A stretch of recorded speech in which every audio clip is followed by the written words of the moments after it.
अस्सलाम वालेकुम everybody, this is Hasan Akhtar Nisar from Sky Realtors. आज हम बात करेंगे हाउस सेलिंग चेकलिस्ट पे। आप अपना घर बेचना चाहते हैं और आप चाहते हैं कि आपका घर आपकी एक्सपेक्टेड प्राइस से या मार्केट प्राइस से कुछ पैसे ऊपर, मतलब कुछ पैसे से मुराद है कुछ लाख ऊपर। सपोज़ कि आपका घर है 20 मिलियन का, 2 करोड़ का, तो आप चाहते हैं कि इसके ऊपर आपको कोई 5, 7, 10 लाख रुपया मिल जाए। तो उसके लिए हियर आर द थिंग्स जो आप करें तो उसके बाद आई एम श्योर कि आपके घर की जो प्राइस है वो आपकी एक्सपेक्टेशन से ज़्यादा बन जाएगी और जो मार्केट प्राइस है उससे भी ज़्यादा का घर आपका बिक जाएगा। Number 1, higher a professional realtor से मुराद है डीलर या एजेंट। अच्छा देखिए, आप अपना घर अगर किसी आम बंदे को बेचेंगे तो उसकी कोशिश ये होगी कि वो आपसे कम पैसों में लें, जबकि जो एजेंट है उसके पास पूरी लिस्ट है कस्टमर्स की जिसमें कोई 20, 30, 50 लोग हैं और वो उनमें से सिलेक्ट कर लेता है कि ऐसा बंदा जो नीडी है, जो यहाँ पे आना चाहता है, आपकी लोकेलिटी के आसपास वो घर खरीदना चाहता है क्योंकि उसकी जॉब का ट्रांसफ़र हुआ है या उसकी फैमिली यहाँ पे रहती है या वो अपने बेटे की शादी वहाँ पे करना चाहता है, एट्सेट्रा एट्सेट्रा। अब जो ऐसा कस्टमर है वो आपको ज़्यादा पैसे दे सकता है, वो 10-5 लाख रुपया तो एक्स्ट्रा भर ही सकता है इतनी बड़ी अमाउंट के साथ। यानी अगर 20 मिलियन की एक डील है तो उसमें इस सेंस के साथ कि मैंने यहाँ पे रहना है, मैंने अपने लिए घर लेना है तो आई कैन पे दैट। लेकिन कंपैरेटिवली अगर कोई और बंदा जिसने सिर्फ इसलिए आपका घर लेना है कि वो आपसे लेके आगे बेच देगा, उसकी कोशिश ये होगी कि वो आपसे कम पैसों में ले और ज़्यादा से ज़्यादा पैसों में आगे बेचे ताकि वो दरम्यान से अपना कमीशन निकालें। So here is a point, आप अपना घर बेचते हुए एक प्रोफेशनल एजेंट से बात करें और उसके थ्रू उसको सेल करें, आपको अच्छी प्राइस मिलेगी।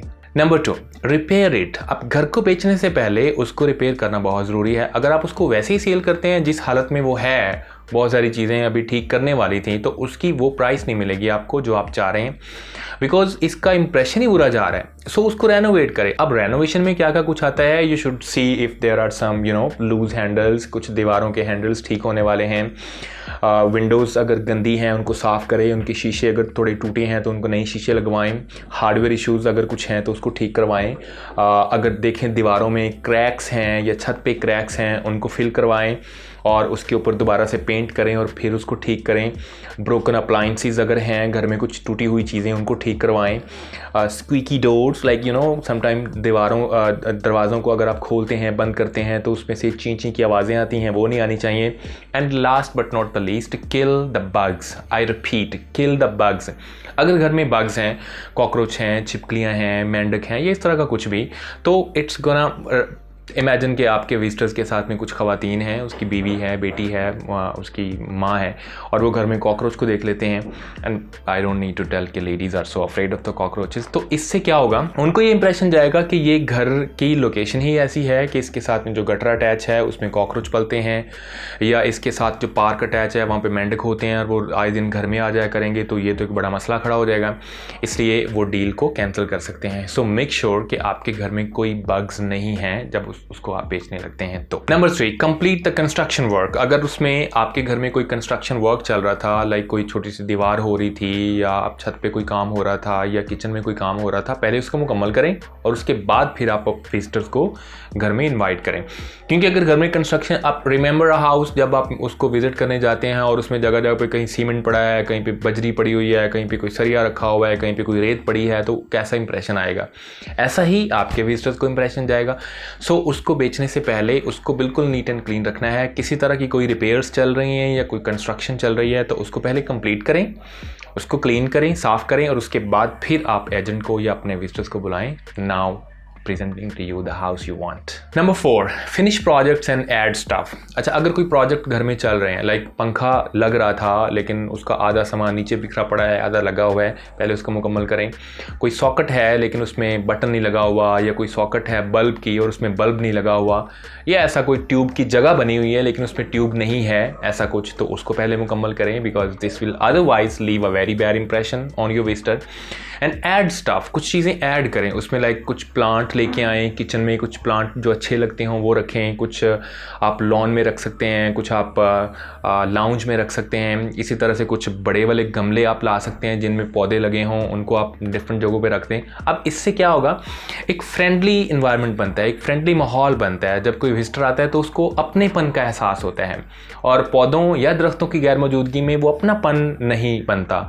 तो इसलिए पौधे बहुत ज़रूरी हैं, उनको मुख्तलिफ जगहों पे रखें ताकि उससे एक फ्रेंडली माहौल बने और आपका विजिटर उससे इम्प्रेस हो, उसे अपनापन महसूस हो, ताकि वो आपको वो प्राइस दे जो आप चाह रहे हैं। Number 5, rearrange furniture. अच्छा, आम लोग ये समझते हैं कि फर्नीचर जहाँ रखा है बस ठीक ही है, हालांकि ऐसा नहीं है। अब इंटीरियर डेकोरेशन एक मुकम्मल इंडस्ट्री बन चुकी है, ठीक है। अगर आप यूट्यूब पे जाते हैं, वीडियोस देखें, या गूगल पे जाके आप डिफरेंट साइट्स पे जाते हैं, तो फर्नीचर की अरेंजमेंट का एक पूरा बाब आपको मिलता है, हज़ारों कॉलम्स आपको मिलेंगे कि आपके फर्नीचर की लोकेशन क्या है, उसका डिज़ाइन कैसा है, इस डिज़ाइन के फर्नीचर को आपको यहाँ रखना चाहिए, ऐसी शक्लों के फर्नीचर को आपको यहाँ रखना चाहिए, एट्सेट्रा एट्सेट्रा। सो फर्नीचर की अरेंजमेंट्स को आपने बहुत मद्देनज़र रखना है, जिसकी जहाँ प्रॉपर जगह है वो चीज़ वहीं पे पड़ी होनी चाहिए। And remember, do not forget to add a small library आप छोटी सी ज़रूर रखें, और ऐसी रखें कि एंटर होते ही उस पर नज़र पड़े, क्योंकि किताबें बेशक कोई ना भी पढ़ता हो, लेकिन उनको देख के उनकी मौजूदगी एक खूबसूरत एहसास को जन्म देती है, जिसकी वजह से आपको एक अच्छी प्राइस मिल सकती है। Number 6, decorate walls and ceilings but not with the wallpapers. हाँ, अपनी वॉल्स को डेकोरेट करें, सीलिंग को डेकोरेट करें, लेकिन वॉलपेपर के साथ नहीं करना। रिमेंबर, अगर आपने कोई वॉलपेपर लगाया दीवार के ऊपर, तो उसका इंप्रेशन ये जाता है विजिटर के ऊपर कि यार लगता है इस दीवार में कोई मसला है, कोई क्रैक था यहाँ पे, या यहाँ पे सेम था, ऐसा कुछ, और इसलिए इन्होंने इसके ऊपर वॉलपेपर किया है, या वो जो पाइलिंग हम कर लेते हैं, ऐसा नहीं करना आपने। उसको डेकोरेट करना है तो उसके ऊपर तस्वीरें लगा सकते हैं आप, परिंदों की या जानवरों की, या फिर आप आर्टिस्ट का कोई काम, उसका पोर्ट्रेट आप वहाँ पे लगा सकते हैं, जिससे उसका अच्छा इंप्रेशन आएगा, लेकिन वॉलपेपर नहीं आपने लगाना। सीलिंग्स को डेकोरेट करें, देखें कि जितने बल्बों की जगह थी वो सब की सब डाउन लाइट जिसे हम कहते हैं, जितनी जगह थी सब में लगी हुई है और वो सब फंक्शनिंग है। रिमेंबर कि अगर किसी ने कोई बल्ब चला के देखा और कुछ नहीं हुआ, तो ऑब्वियसली बटन का एक काम है, उसका एक फंक्शन है। अगर किसी ने बटन दबाया और उसे कुछ नहीं हुआ, तो what is this? So make sure कि आपकी इलेक्ट्रिसिटी का तमाम जो सर्कल है, जो तमाम सर्किट है, वो फंक्शनिंग है। Number 7, upgrade lighting and sceneries. आपकी लाइटिंग को अपग्रेड करें।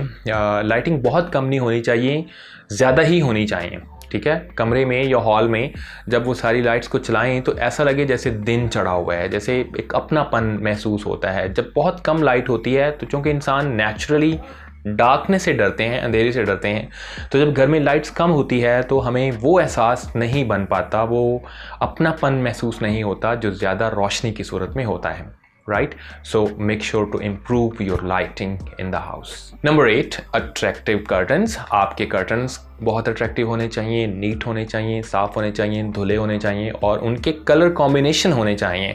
किस दीवार के साथ आपने लगाया है, उसके बैक में क्या है, लाइक अगर लॉन है खिड़की के बाहर और आपने उसके आगे हरे रंग का पर्दा लगा दिया है, तो इट्स अ बैड चॉइस, ठीक है, वो कॉम्बिनेशन नहीं बन रहा। तो आपने कंट्रास्ट करके पर्दे लगाने हैं दीवारों के साथ, फर्नीचर के साथ, और आपके जो बाहर का व्यू है उसके साथ। So it will also leave a bad impression, I am sure.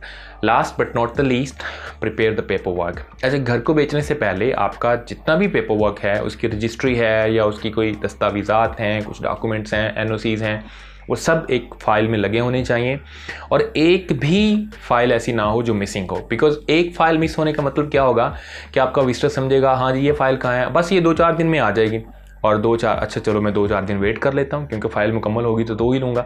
अब 2-4 दिन में कोई और रियल्टर, कोई और एजेंट उनको कोई और घर दिखाता है जिसकी फ़ाइल मुकम्मल है, तो वो ले लेते हैं और आपको फिर नुकसान। तो इसलिए अपना पेपर वर्क मुकम्मल करें। जब आपने स्कैम नहीं करना, तो why not completing your paper work? So before you sell the house, complete the paper work. That's it for today.